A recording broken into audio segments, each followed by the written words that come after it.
তখন থেকে মহারাজ কি লিখছেন খাতায়? মনে হচ্ছে সকাল থেকে চিন্তা ওনার মাথায়। হ্যাঁ, তাই মনে হচ্ছে। আমাদের সাথে কোনো কথাই বলছেন না, শুধু লিখে চলেছেন। একজন মানুষ মনোযোগ দিয়ে কাজ করছেন আর তোমরা ক্রমাগত বকে চলেছো। না, আসলে মহারাজ কি কারণে চিন্তিত সেটা জানতে না পারলে আমাদেরও চিন্তা হয় বই কি। হুম অর্থ বুঝলে, অর্থ। রাজকোষের অবস্থা খুবই খারাপ, আর সামনেই তো শিবরাত্রি পুজো। কিভাবে যে কি হবে কিছুই বুঝতে পারছি না। মহারাজ, এরকম হলে এবারে কিভাবে পুজো হবে?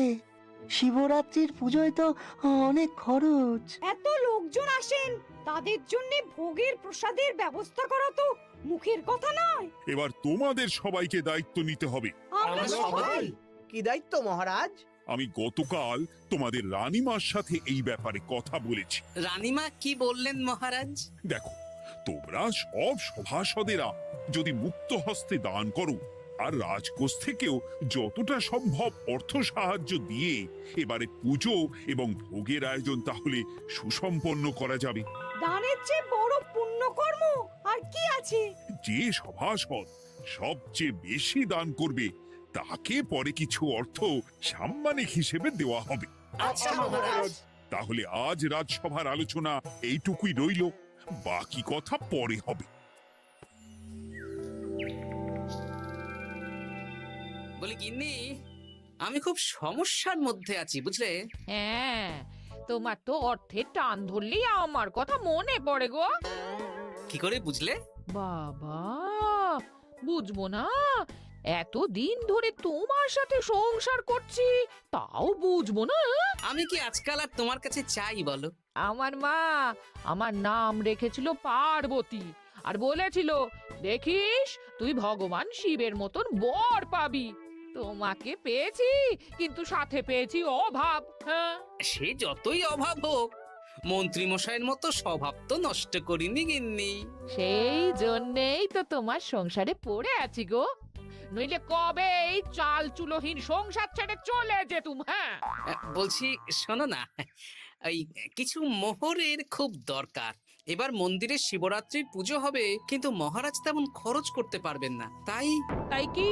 তাই আমাদের সব সভাসদদের বলেছেন দান করবার জন্য। এই দেখো, আমার যা গয়নাগাটি ছিল সবই তো বন্ধক রাখা আছে, নইলে বলতাম। আরে বাবা, সে তো জানি, কিন্তু আর কোনো উপায় নেই। কি বলি বলো তো? দেখি কি করা যায়। আরে বাবা রে বাবা, এত চিন্তা ভাবনা না করে বাবা মহাদেবের ওপর ভরসা রাখো গো, উনি কোনো একটা পথ দেখাবেন। দেখো, দেখা যাক গিন্নি, উনি এখন আমার আশা ভরসা।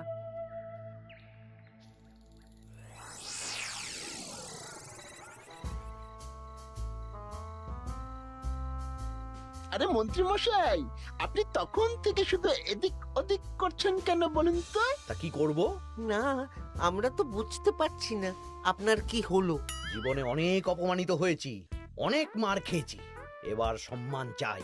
আর কেউ সম্মান না করলেও আমরা কিন্তু আপনাকে বেশ সম্মান করি মন্ত্রী মশাই। তোদের সম্মান আর মহারাজের সম্মানের মধ্যে অনেক পার্থক্য আছে।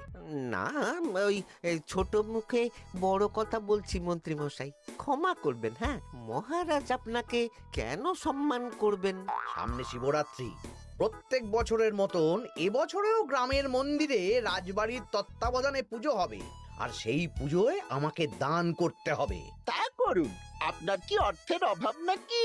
আরে বাবা, সব অর্থ দিয়েই তো তোদের গিন্নিমার গয়না বানিয়ে দিয়েছি, আমার হাতে আর আছে কই? ও, এই সামান্য ব্যাপার। আপনি মাছের তেলে মাছ ভাজুন। হ্যাঁ, আমিও তো তাই বলতে চাইছি। খোলসা করে বলতো তুই কি বলতে চাইছিস? মানে আমি বলতে চাইছি, আপনি আমাদের দায়িত্ব দিন, আমরা রাজ্যবাসীদের থেকে চাঁদা তুলবো, ভিক্ষে করব। আরো অনেক কায়দা করে অর্থ উপার্জন করে আপনার হাতে দেব, আর সেই অর্থ আপনি নিজের বলে চালিয়ে দেবেন। ব্যাস, তাহলে তো আমার 90% চিন্তাই মাথা থেকে নেমে গেল। ব্যাস, আর কোনো চিন্তা নেই, থাকতে দেব না। ওরে বাবা রে!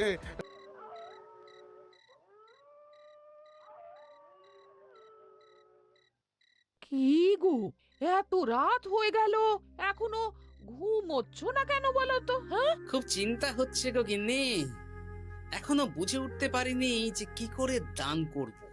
শুধু অর্থদানই কি দান নাকি গো? শিব ঠাকুর তো আমাদের প্রত্যেকের মধ্যেই রয়েছেন গো। হ্যাঁ, তা তো তিনি আছেন। তুমি বরং ভক্তদের সহযোগিতা করো, পুজোর দিন ভক্তরা দূর থেকে যাতে মন্দিরে আসতে পারে সেই ব্যবস্থা করো। মন্দির প্রাঙ্গণ পরিষ্কার পরিচ্ছন্ন রাখো। হ্যাঁ, ঠিক বলেছো গিন্নি, এটা তুমি ঠিক বলেছো।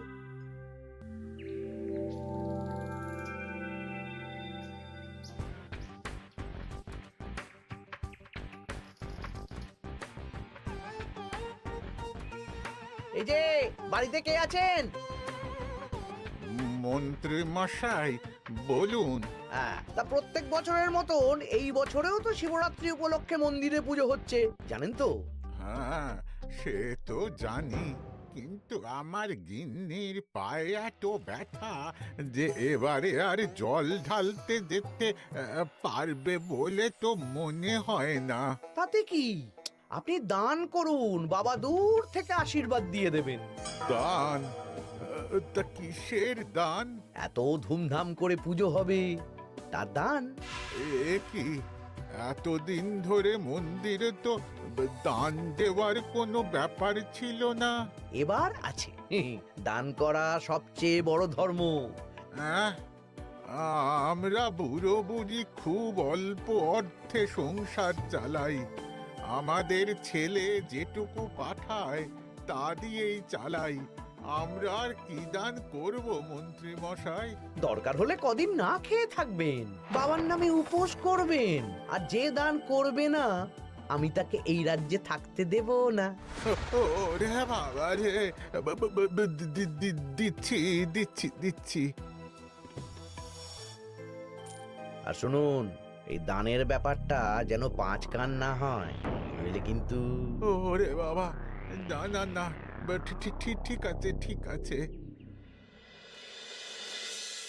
আজকে সারাদিনে ভালোই রোজগার হয়েছে, কি বলিস বটা? হ্যাঁ, কালকে আবার সারাদিন চাঁদা তোলা হবে। চাঁদা নয়, বল চাঁদার নামে দান তুলছি। হ্যাঁ, আর যা ভয় দেখাচ্ছি, কেউ ভয় মুখ খুলবে না। এই তো চাই।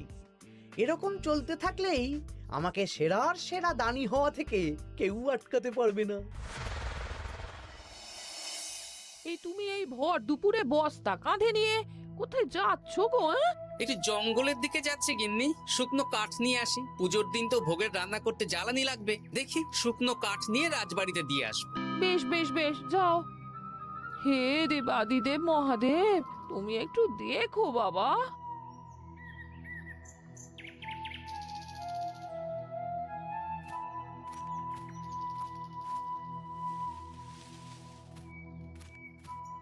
আরে আরে, নগেন খুঁড়ো না, এই সময় কাঠ কুড়োচ্ছ কেন? কি আর করব গোপাল, কাঠ কুড়িয়ে নিয়ে যাচ্ছি, এবার এগুলো হাটে বেচবো। সে কি গো, তোমার ছেলে তো শহরে চাকরি করে বলেছিলে, এ মাসে সে অর্থ পাঠায়নি? সে তো পাঠিয়েছিল বাবা, কিন্তু আর ভাগ্যের পরিহাস, কি বলবো বলো। কি হয়েছে, কোনো সমস্যা নাকি? না না না, সমস্যার কথা জানানো যাবে না, জানালেই আমাদের বিপদ। আরে কি হলো, চুপ কেন? কি গো খুড়ো, কিছু বলো। কাউকে বলবে না তো বাবা? না না, বলো না, আমি কাউকে বলবো না, আমাকে বিশ্বাস করতে পারো। আসলে আজকে সকালে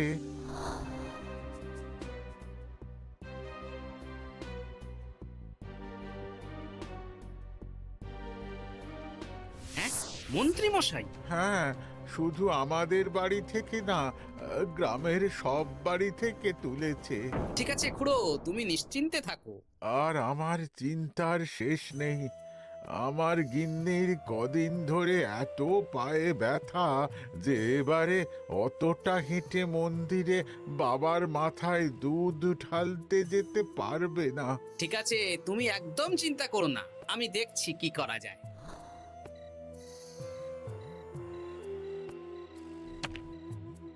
প্রহরী, এটা ভাড়ার ঘরে রেখে দিয়ে এসো। বলো গোপাল দিয়েছে, ভোগ রান্নার সময় জ্বালানি লাগবে তো, তাই এই কাঠ দিয়ে গেলাম। আচ্ছা গোপাল দাদা।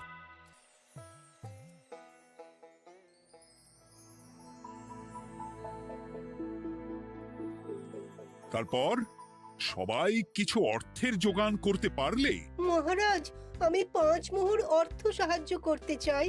আমিও 5 মোহর মহারাজ। বেশ। গোপাল, মহারাজ, এখন আমার হাত একদম খালি, তাই আমি অন্যভাবে সহযোগিতা করার চেষ্টা করছি। কিরকম?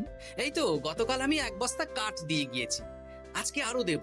তারপর আগামীকাল মন্দির চত্বর পরিষ্কার করব, আগাছা পরিষ্কার করব, পুজোর দিন ভিড় সামলাবো, যারা দূর থেকে আসবে তাদের একটা গরুর গাড়ি করে নিয়ে আসবো। আচ্ছা, বেশ বেশ, কর। মন্ত্রী, মহারাজ, এই নিন। এতে 200 মোহর আছে। আমি আরো দান করব, আপনি কোনো চিন্তা করবেন না মহারাজ। বাহ বাহ বাহ বাহ বাহ, এ তো বিশাল ব্যাপার। আমি জীবনে অনেক পাপ করেছি, তাই এখন দান করে একটু যদি পুণ্য লাভ হয় সেটাই আশা। বেশ বেশ। পণ্ডিত, তুমি আর রাজবৈদ্য তাহলে পুজোর দশকর্মা দ্রব্যাদি কেনাকাটা শুরু করো। এখন ধারে নিয়ে আসবে, পুজোর পরে সব শোধ করে দেওয়া হবে। আচ্ছা মহারাজ, ঠিক আছে। তাহলে আজকে আমি আর পণ্ডিত মশাই দুজনে বাজারের দিকে যাব আর সব দশকর্মার দ্রব্যাদি কিনে নিয়ে আসব। হ্যাঁ হ্যাঁ, তাই কর।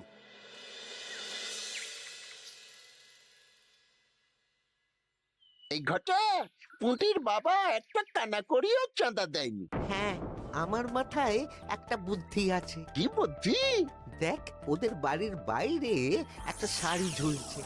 শাড়িটা দেখে খুব একটা ওই পুরানো মনে হচ্ছে না। ওটা হাত সাফাই করে বাজারে বেচে যা অর্থ পাবো সেটাই মন্ত্রী মশাইকে দেব, তাই তো? একদম তাই।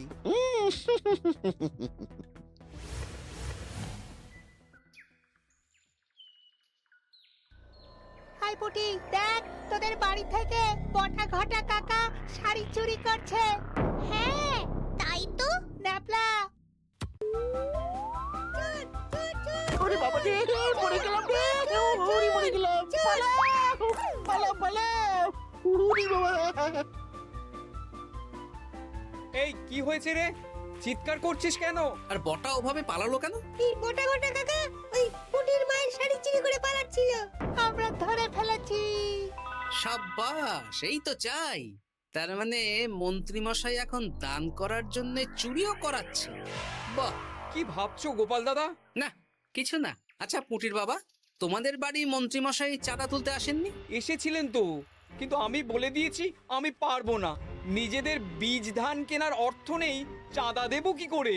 আচ্ছা, এই ব্যাপার, এবার বুঝতে পেরেছি। অনেক ভয় দেখালেন, চমকালেন, কিন্তু কিচ্ছু দিইনি। তাই বটা ঘটা চুরি করতে এসেছি, বুঝেছি। বেশ, এই সাবধানে থেকো। কিভাবে যে সংসার চালাবো? শোনো পুটির বাবা, তুমি এক কাজ করো। বলো।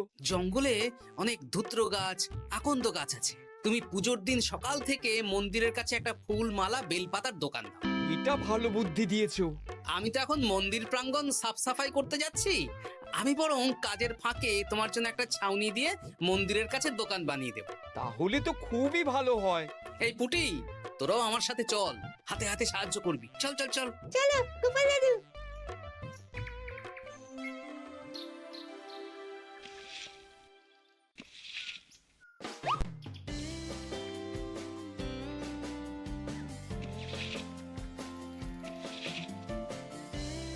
দাদু, এই জায়গাটা গর্ত আছে, তাই মাটি নিয়ে এলাম। এই তো বুদ্ধিমান ছেলে, এবার ঢেলে দে। ব্যাস, এখানটা এবার ঠিক হয়ে গেল। দেখি এবার মন্দিরের পিছনের দিকটা একটু পরিষ্কার করে দিই।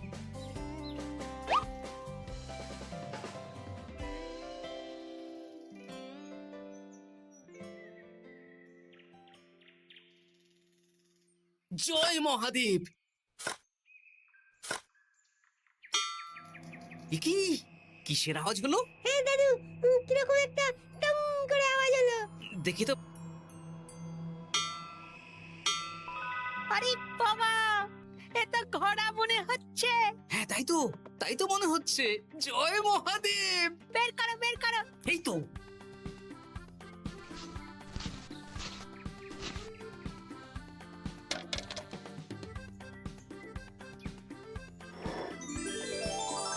ও দাদু, এ তো সোনার মোহর। জয় মহাদেব, তুমি সত্যি আছো প্রভু। তুমি সত্যি আছো? কি দাদু, তুমি কাঁদছো কেন? সবই মহাদেবের কৃপা। মহারাজ বলেছিলেন দান করতে, মহাদেব নিজেই নিজের পুজোর ব্যবস্থা করে নিলেন রে। হ্যাঁ, তাই তো দেখছি দাদু। তবে শোন, এই কথাটা কাউকে বলিস না। আচ্ছা গোপাল দাদু, আমরা কাউকে বলবো না। হ্যাঁ।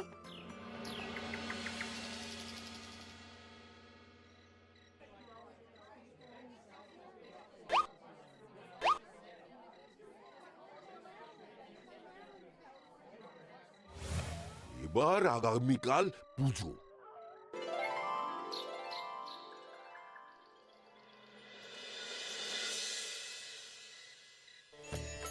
জয় শিব শম্ভু, হর হর মহাদেব। হে প্রভু, হে মহাদেব, জগতের কল্যাণ করো ভোলানাথ। জয় শিব শম্ভু। জয় জয় শিব শম্ভু, জয় শিব শম্ভু। বাবা দেখো বাবা, বাহ বাহ বাহ বাহ, এই তো সব ভালোই হচ্ছে। ভালো তো হবেই মহারাজ। আমি যা দান করেছি, পুজো পাঠ এবারে ধুমধাম করে হবে।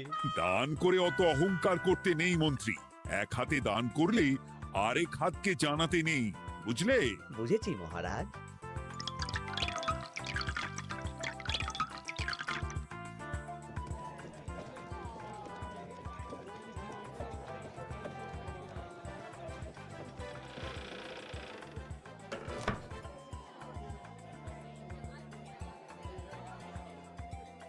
আসুন খুড়িমা, আপনি আসুন।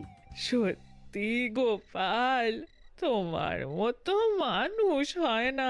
আমার পায়ে বড় ব্যথা, ভেবেছিলাম এই বছর হয়তো মন্দিরে আসতেই পারবো না। আহা, আমি তো আপনার ছেলের মতন। আর কাল আবার আসতে হবে, বড় মাঠে ভোগের আয়োজন আছে, গাড়ি পাঠিয়ে দেব, কেমন? বেঁচে থাকো বাবা, বেঁচে থাকো।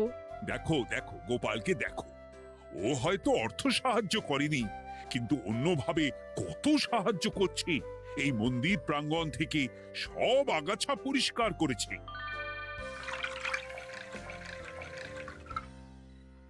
ওই যা খরচ হলো, তার বকেয়া কিভাবে মেটাবেন? মহারাজ, আপনার সাথে কিছু কথা আছে। কি কথা? এখানে বলা যাবে না, যা বলবো আড়ালে। আচ্ছা চল।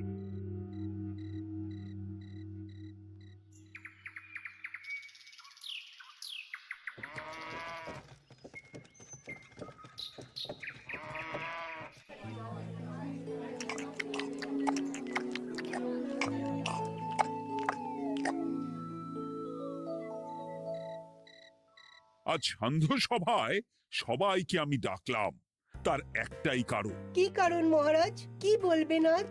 গতকাল শিবরাত্রির পুজো আর আজ বেলার পুজোর ভোগ গ্রহণ পর্ব বেশ ভালোভাবেই সুসম্পন্ন হলো।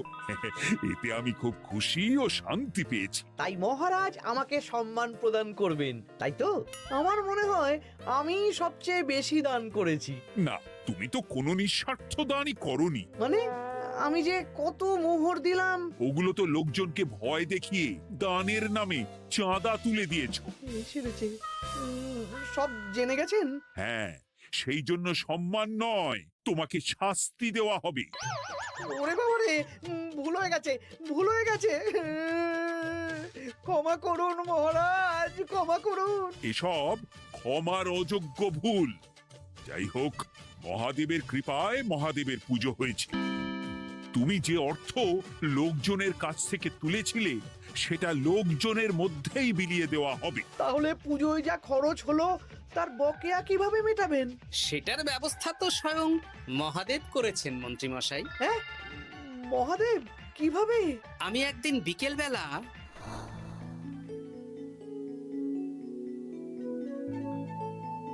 ওরে বাবা, এক ঘোড়া সোনার মোহর। হ্যাঁ, এক ঘোড়া সব মহারাজকে দিয়ে দিয়েছি। আর এই দান সংক্রান্ত যে অর্থ সাম্মানিকের কথা বলেছিলাম, তা পাবে গোপাল।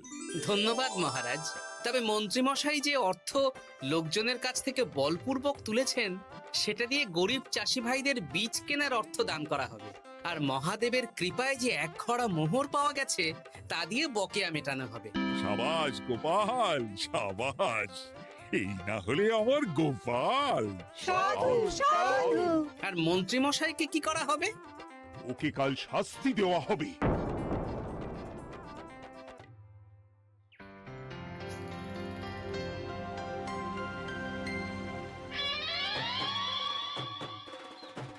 ও মহাদেব, ও শিব ঠাকুর, আমাকে ক্ষমা করে দিন, ক্ষমা করে দিন আমাকে। ওসব না বলে একবার কান ধরে উঠবস করুন আর একবার করে বলুন, জয় মহাদেবের জয়। জয় মহাদেবের জয়, জয় মহাদেবের জয়, জয় মহাদেবের জয়। সবই মহাদেবের দান।